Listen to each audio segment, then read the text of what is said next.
कन्हैया कुमार जिंदाबाद, डॉक्टर कन्हैया जिंदाबाद, लालू प्रसाद जिंदाबाद, लालू प्रसाद जिंदाबाद। तमाम भाई सुनिए, लहरों से डरकर नौका पार नहीं होता कभी, लहरों से डरकर नौका पार। तो लगता है कि हिंदुस्तान का हर घर सोने और चांदी की ईंट से बन जाता, हर आदमी को 15 लाख रुपया, अरे हम मियां बीवी और बच्चे। सीपीआई के, सीपीआईएम के और सीपीआईएमएल के नेतागण, मुझे दरअसल पढ़कर भाषण देने की आदत नहीं है। हम लोग भाषण देने का कहीं ट्रेनिंग नहीं लिए हैं। जो दिल में बात है सो बोल देते हैं, और जो आपके दिल में है दोनों मिल जाता है तो लोगों को अच्छा लगने लगता है। लेकिन क्योंकि ये महागठबंधन है, 5 दलों का महागठबंधन है और सम्मानित नेतागण यहाँ मौजूद हैं, तो उन्होंने कहा कि हम नाम लिख देते हैं, आप सब लोगों का नाम ले लीजिएगा। तो हम एक बार उनका नाम ले लेते हैं। मंच का संचालन कर रहे राम प्रवेश कुशवाहा जी, मंच की अध्यक्षता कर रहे राजेंद्र रमन जी। औपचारिकताओं में नहीं फंसना है, सीधे दिल का रिश्ता कायम करना है। और मैं आपके बीच किसी औपचारिकता के सीधे दिल की कुछ बात आपसे कहने के लिए आया हूँ। पहली बात तो ये, मैं इतना काबिल नहीं हूँ कि मैं लखनऊ में आकर के, मधेपुर में आकर के, झंझारपुर में आकर के, बेगूसराय से चल करके यहाँ आपको यहाँ के क्षेत्र की समस्याओं के बारे में बताऊंगा। ये तो वही बात हो गई ना कि दिया जो है वो सूरज को रोशनी दिखाने की कोशिश कर रहा है। आप 365 दिन यही रहते हैं, हम तो चुनावी सभा में आए हैं। तो आपका जो दर्द है वो आपसे बेहतर कौन जान सकता है? हम नहीं जान सकते हैं ना। आप जब रास्ते से निकलते हैं तो कौन कौन सड़क टूटा हुआ है, किस किस खंभे पे बल्ब नहीं जलता है, कौन कौन अफसर घूस लेता है, कौन कौन घूसखोर अफसर है, कौन मुखिया बढ़िया है, कौन मुखिया खराब है, कौन नेता अच्छा है, कौन नेता खराब है, आपसे बेहतर हम जानेंगे?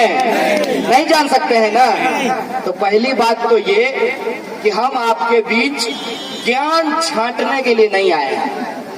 आप सब लोग खुद ही बहुत ज्ञानी लोग हैं और ये मिथिला की पावन धरती है, और मिथिला की धरती के बारे में तमाम शास्त्रों में चर्चा है कि ये माता जानकी की जन्मभूमि है। और अगर साहित्य की आप बात करें तो ये महान विद्वान मंडन मिश्र की धरती है।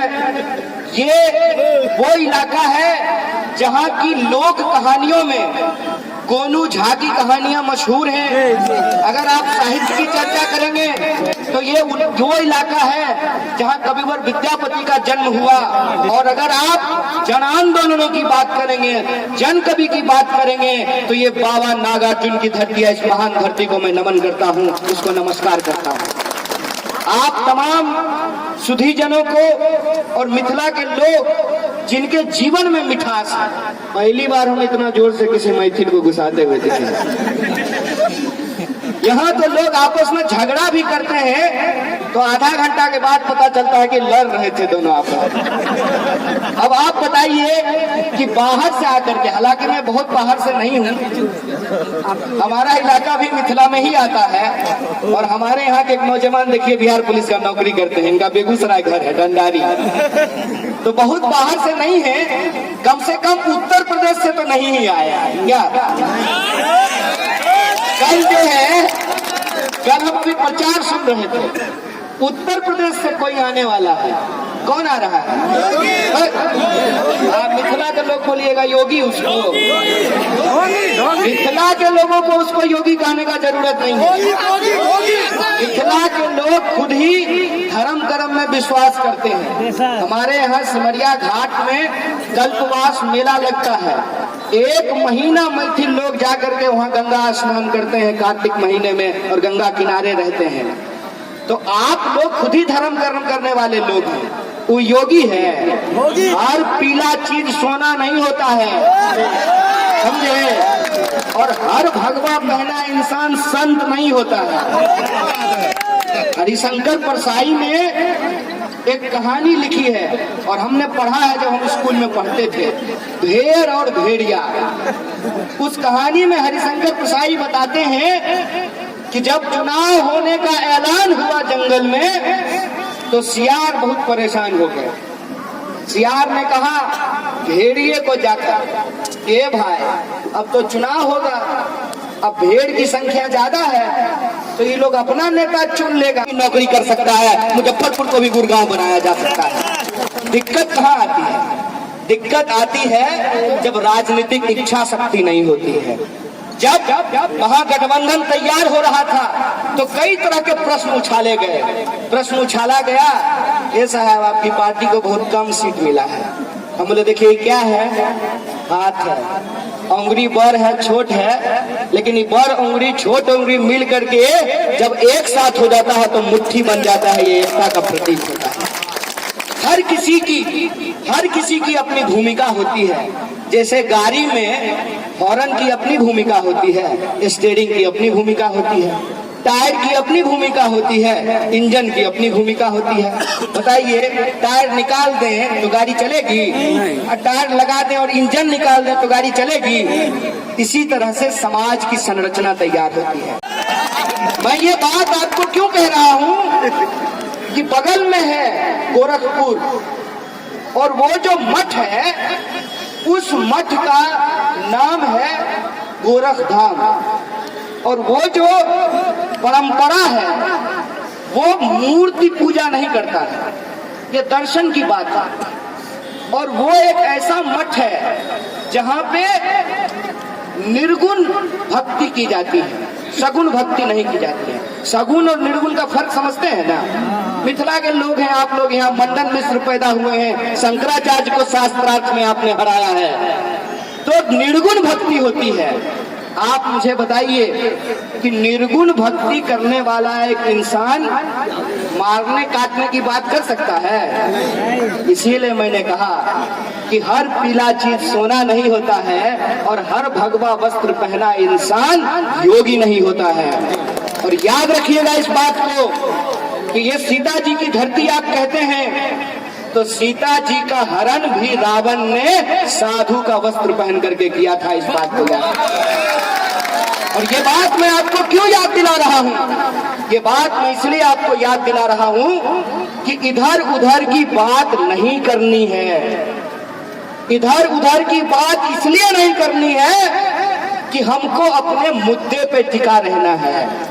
लोग आएंगे, चुनाव का वक्त है, आपके सर के ऊपर उड़न खटोला उड़ेगा, लेकिन आपको अपनी पैर अपनी जमीन पे टिकाए रखना है। आपको ये सोचना है कि ये चुनाव जब हो रहा है तो ये इधर उधर के मुद्दे पे नहीं होगा।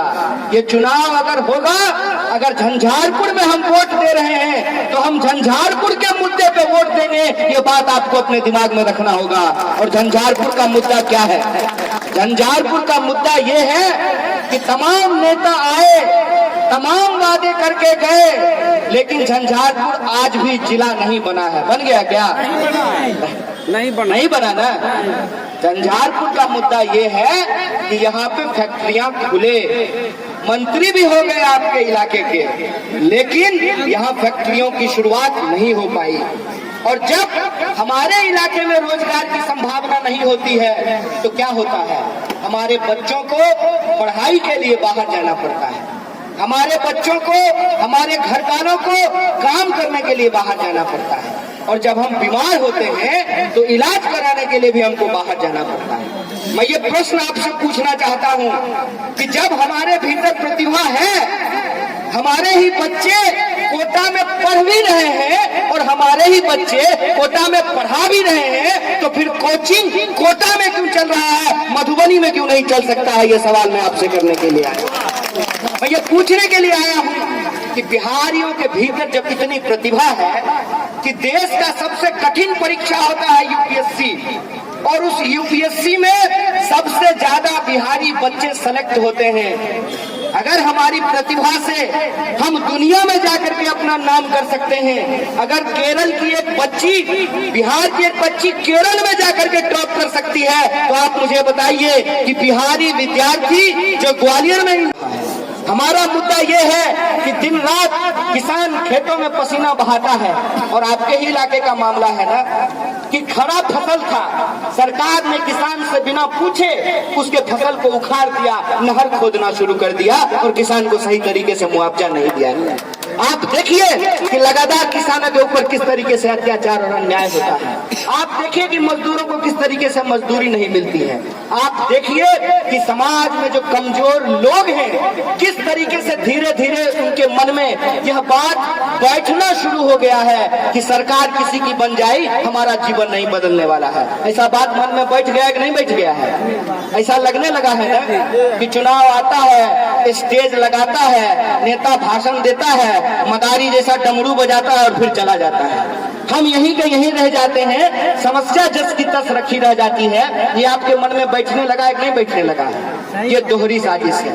पहली साजिश ये है कि आपको आपके मुद्दों से भटका दिया जाए, और दूसरी साजिश ये है कि सरकार चुनने की जो आपकी क्षमता है, जो आपकी शक्ति है, वो शक्ति, वो विश्वास आपसे छीन लिया जाए। एक कहानी मैं आपको बता देता हूँ। जब हाथी का बच्चा पकड़ा जाता है तो उसके पैर में लोहे